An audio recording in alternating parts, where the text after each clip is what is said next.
দক্ষিণী সিনেমার সুপারস্টার আল্লু অর্জুন এবার আইনি সমস্যায় পড়েছেন। হায়দ্রাবাদের জুবিলি হিলসে তার পারিবারিক বহুতল আল্লু বিজনেস পার্ক নিয়ে গুরুতর অভিযোগ উঠেছে। স্থানীয় প্রশাসন গ্রেটার হায়দ্রাবাদ মিউনিসিপ্যাল কর্পোরেশন জানাচ্ছে এই বহুতল অনুমোদিত নকশার বাইরে নির্মিত হয়েছে।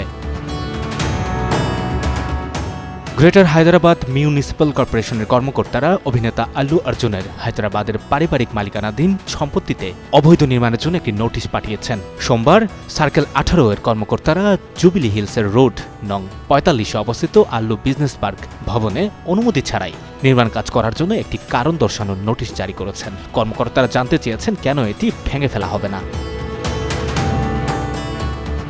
2023 সালে আল্লু অর্জুন তার পরিবারের সদস্যদের সাথে জুবিলি হিলসের রোড নং 45-এ এই আল্লু বিজনেস পার্ক ভবনটি নির্মাণ করেন। এই ভবনে গীতা আর্টস, আল্লু আর্টসের ব্যবসা এবং অন্যান্য কোম্পানির অফিস রয়েছে। প্রায় 1226 বর্গগজের একটি প্লটে 2টি বেসমেন্ট এবং গ্রাউন্ড ও 4টি ফ্লোর নির্মাণের অনুমতি ছিল। তবে সম্প্রতি 4র্থ ফ্লোরে একটি বর্ধিত অংশ তৈরি করা হয়েছে।